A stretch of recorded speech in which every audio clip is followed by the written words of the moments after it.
ശ്രീ സുഭാഷ് ബാബുവിലേക്കാണ്.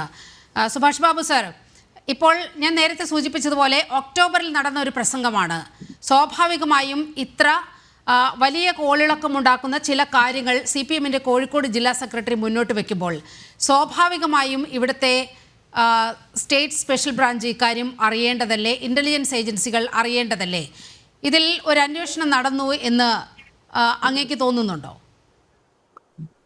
അല്ല, അങ്ങനെ ഒരു ആരോപണം വന്നതിന്റെ പശ്ചാത്തലത്തില് സ്റ്റേറ്റ് സ്പെഷ്യൽ ബ്രാഞ്ച് ഇതിന്റെ വിവരങ്ങൾ ശേഖരിക്കുന്നുണ്ട്, ഇപ്പോഴും അവർ നടത്തിക്കൊണ്ടിരിക്കുന്നു. പക്ഷെ അവരെ സംബന്ധിച്ചിടത്തോളം ഇതില് പ്രധാനപ്പെട്ടമായ മുസ്ലിം ലീഗിലെ ചില നേതാക്കന്മാരും അതുപോലെ തന്നെ ആ പ്രാദേശികമായിട്ടുള്ള വിവിധ സംഘടനകളിലെയും സമുദായത്തിലുള്ള ആളുകളും ഇതിന്റെ ഭാഗമായതുകൊണ്ട് അവരെ സംബന്ധിച്ചിടത്തോളം അവർക്ക് വ്യക്തമായ ഒരു ധാരണ കിട്ടാൻ ഇതുവരെ സാധിച്ചിട്ടില്ല എന്നാണ് ഞാൻ മനസ്സിലാക്കുന്നത്. എന്തായാലും ശരി, അന്വേഷണം ഉണ്ടായിരുന്നു. പക്ഷെ ഗൗരവതരമായിട്ട് അതിനെ സമീപിച്ചിട്ടുണ്ടോ എന്ന് ചോദിച്ചു കഴിഞ്ഞാൽ ഉണ്ടാകാൻ സാധ്യതയില്ലെന്നാണ് എനിക്ക് തോന്നുന്നത്. കാരണം എന്താണെന്ന് വെച്ചാൽ ആ ഗ്രൂപ്പില് പല ആളുകളും ഇതിനു വേണ്ടിയിട്ട് ഏറ്റവും വലിയ പ്രചാരകരായി നിന്ന വ്യക്തികൾ പണ്ട് തീവ്രവാദ സംഘടനയുടെ ഭാഗമായിട്ട് ഇതേമാതിരി പ്രചാരകരായി നിന്ന ആളുകളായിരുന്നു.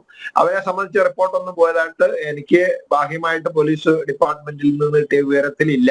അപ്പൊ അതുകൊണ്ട് അതെന്തായാലും ശരി, അത് നമ്മള് സംശയത്തിന്റെ നിലയിൽ തന്നെ കാണണം. പിന്നെ ഇവിടെ സംഭവിക്കുന്ന ഈ മോഹൻ മാസ്റ്റർ എന്ന് പറഞ്ഞ വ്യക്തിയെ നിങ്ങൾ അറിയുന്നതിനേക്കാൾ കൂടുതൽ അറിയുന്ന ഒരു വ്യക്തിയാണ് ഞാൻ. കാരണം അദ്ദേഹത്തിന്റെ ജന്മനാട്ടിലാണ് NDF എന്ന് പറഞ്ഞ സംഘടന ഉണ്ടായത്. അദ്ദേഹത്തിന്റെ രാഷ്ട്രീയ പാർട്ടിയാണ് പ്രതിരോധിക്കുന്നതിന് വേണ്ടിയിട്ടാണ് ഈ സംഘടന ഉണ്ടായത്. ഈ രണ്ട് സംഘടനകൾ തമ്മിലാണ് അവിടെ സംഘടന ഉണ്ടായത്. പിന്നെ അതിൽ അക്രമങ്ങളും പ്രതിരോധങ്ങളും ഒക്കെ ഉണ്ടായത് നാദാപുരം ഏരിയയ്ക്ക് വേണ്ടിയിട്ടാണ്. അതിൽ ഏറ്റവും പിന്നെ പങ്കാളികളായിരുന്ന ഈ ഭാഗങ്ങളിൽപ്പെട്ട ഒരു പ്രധാന കക്ഷിയാണ് ഈ മോഹൻ മാസ്റ്റർ ഉൾപ്പെടുന്ന രാഷ്ട്രീയ കക്ഷി.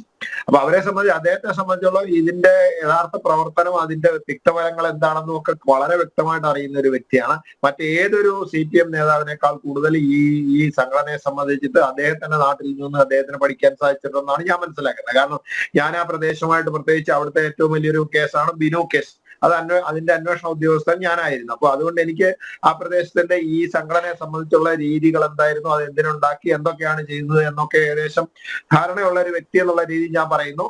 അദ്ദേഹം അത് പറഞ്ഞിട്ടുണ്ടെങ്കിൽ തീർച്ചയായിട്ടും അദ്ദേഹത്തിന് അതിന് ധാരണയുണ്ടാവും. ആ ധാരണ ഉണ്ടാകാൻ അദ്ദേഹത്തിന്റെ രാഷ്ട്രീയ കക്ഷിയിൽ ഏറ്റവും യോഗ്യനായ, ഏറ്റവും ഇതിനെ സംബന്ധിച്ചിടത്തോളം പരിചിതനുമായ ഒരു വ്യക്തിയാണെന്നുള്ളതിന് അത് മനസ്സിലാക്കിയ തിരക്കില്ല എന്നാണ് എനിക്ക് തോന്നുന്നത്. കാരണം അദ്ദേഹത്തിന് അത് പറയാൻ പറ്റില്ല. പക്ഷെ എനിക്ക് അറിയുന്നത് കൊണ്ട് എനിക്കത് പറയാൻ സാധിക്കും.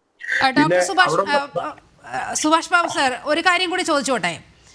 വളരെ വ്യക്തമായി അദ്ദേഹം ഒരു പൊതുസമ്മേളനത്തിൽ പറഞ്ഞ കാര്യങ്ങളാണ്. അദ്ദേഹത്തിന്റെ കൃത്യമായ ബോധ്യത്തിന്റെ അടിസ്ഥാനത്തിലായിരിക്കുമല്ലോ ഈ പോപ്പുലർ ഫ്രണ്ടിന്റെ മുൻ ഭാരവാഹികളാണ് ഈ വാട്സപ്പ് ഗ്രൂപ്പിന്റെയൊക്കെ അഡ്മിന്മാരുമായി പ്രവർത്തിച്ചത് എന്നൊക്കെ അദ്ദേഹം വളരെ കൃത്യമായ വെളിപ്പെടുത്തലാണ് നടത്തിയത്. ഇതിന്റെ അടിസ്ഥാനത്തിൽ അദ്ദേഹത്തെ ഒന്ന് ചോദ്യം ചെയ്യുകയോ അദ്ദേഹത്തിൽ നിന്ന് മൊഴിയെടുക്കുകയോ ഒക്കെ ചെയ്യേണ്ടതല്ലേ?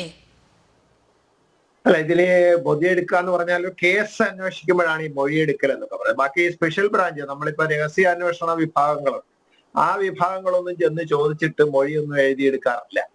അപ്പൊ അവരെ സംബന്ധിച്ച് അവർ ചെന്ന് ചോദിച്ച് കാര്യങ്ങൾ മനസ്സിലാക്കിയിട്ട് ആ കാര്യങ്ങളിൽ നിന്ന്, അവർ പറയുന്ന കാര്യങ്ങളിൽ നിന്ന് ഇവിടെ ക്രമസമാധാന പ്രശ്നങ്ങളെ ബാധിക്കാൻ സാധ്യതയുള്ള വിവരങ്ങൾ ഉൾക്കൊള്ളിച്ച് റിപ്പോർട്ട് കൊടുക്കുക എന്നുള്ളത് മാത്രമാണ് ഈ സ്പെഷ്യൽ ബ്രാഞ്ചിനെ സംബന്ധിച്ച് അവർ ചെയ്യുന്ന പ്രവൃത്തി.